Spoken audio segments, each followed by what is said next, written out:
morning, everyone. Happy Thursday. It's March 26th. Lisa, Lydia, Scott with you here this morning. Lots to talk about weather-wise. Yep. I'd rather talk about yesterday's weather. I know. It was so nice. It was so nice. Big changes for today. Of course, we're live on Facebook every weekday morning right around this time. I want to remind you to join us live, but it stays on your feed throughout the day so you can watch it whenever it works best for you or listen to it as a podcast. Just go to inform.com/podcast and look for the Inform Minute. All right, this morning, kind of icky out there. Yeah, had some freezing rain overnight, and that stuff can be real tricky.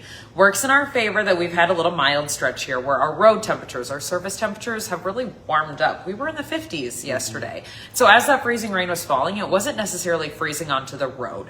It was making for some wet roads, and of course a slippery spot here or there is possible. Something like a road that's not as treated or as frequently drove on, bridges, on and off ramps, those types of things can be susceptible to freezing rain. But where we had surface temperatures that were colder, so something that was colder, coated in ice this morning. Cars parked outside had ice on them. We have a big metal door in the back that was coated in ice. Stop signs we noticed coated in ice too. So it's almost like a what could have been, you know? Yeah. If like the road temperature would have been colder, we probably would have had a skating rink this Yeah. morning. So I want you to watch out for maybe a slippery spot here or there. Temperatures are staying below freezing or right at freezing all day long. So there's no great warm up to help improve some of those. It's going to be windy and colder all day. A little bit of light snow along and south of I-94 this morning. Just really a few flurries, not much for accumulation. That'll dry up and then it's just all about the wind and the cold. Gusts 30 to 35 today, highs in the 20s and 30s.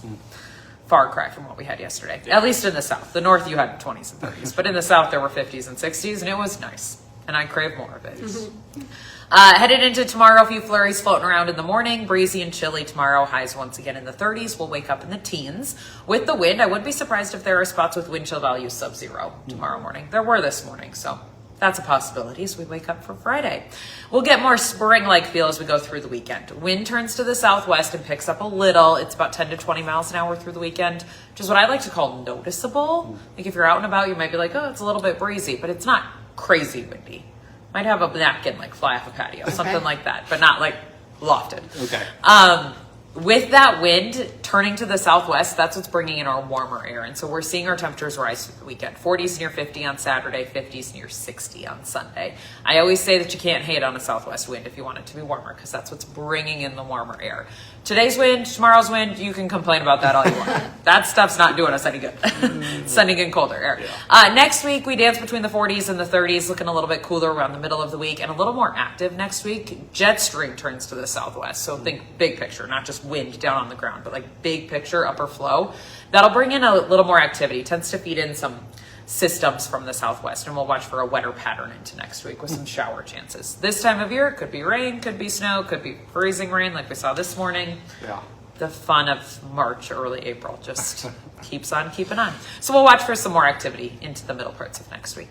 Okay, I think that's all. Thanks, All right. guys. Thanks, Lydia. Okay, well, we have a heads up for you if you're driving west of Fargo-Moorhead this morning. A rolled semi is blocking the interstate in Kidder County. The North Dakota Highway Patrol posted a picture. It did not look good. No. That was posted on Facebook if you'd like to see it. The crash is on I-94 between Steele and Bismarck. The Highway Patrol has closed westbound lanes.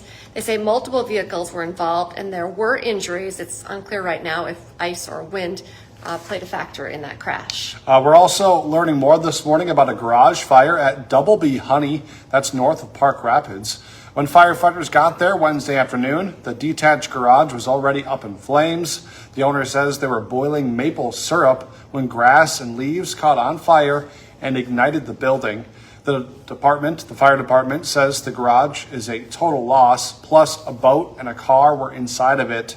The owner says their bees were not involved in the fire, so that's some good news. However, they did lose quite a bit of beekeeping equipment.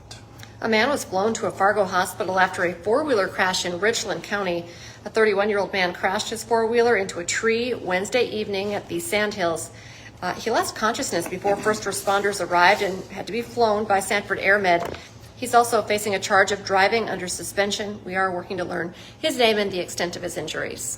Starting today, Fargo's superintendent is visiting schools to talk about his plans to cut the district's budget. Dr. Corey Steiner has introduced a plan that would save more than $5 million next school year. Steiner's first visit will be at Discovery Middle School today. He's scheduled to be at Fargo North on April 1st and then Fargo South on April 7th. Grand Forks police officers are stepping up enforcement on distracted driving this April. The department received a grant from the North Dakota DOT to put more officers on the road targeting distracted drivers. You could get a $200 fine.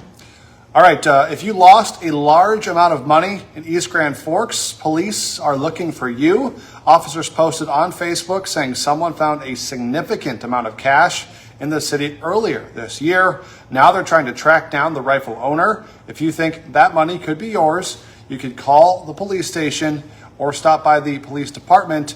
You will have to provide some specific details about that money in order to claim it. It's opening day in the big leagues, and the Twins begin their season on the road in Baltimore. First pitch is at 2:05 this afternoon. Joe Ryan will be on the mound for opening day. Their home opener is next Friday, April 3rd. Of course, the best way to watch Twins games this season on Twins TV. It costs $99.99. And tonight, UND starts its journey to the Frozen Four. The Fighting Hawks take on Merrimack at 7:30. That airs on ESPN2. Remember, now is a great time to get your, well, I guess I could talk about Dom. Dom is going to have much more on that. He's 9 to 11 on WDAY Extra. Also talking about NDSU's women's golf team, a record-setting performance earlier this week. Maddie Hicks will join Dom to talk about the blistering rounds in Arizona. Hot Mike is live from 9 to 11. Now, remember, for 99 cents a month for your first 3 months, get an all-access pass to our website, inforum.com. Don't want to forget about Dom. Join us for our next newscast after Dom, 11 o'clock this morning, an hour-long newscast. And then we have you covered 4, 5, 6, 9, and 10 tonight. And we're back with First News tomorrow morning from 5 to 7. Have a great day, everyone.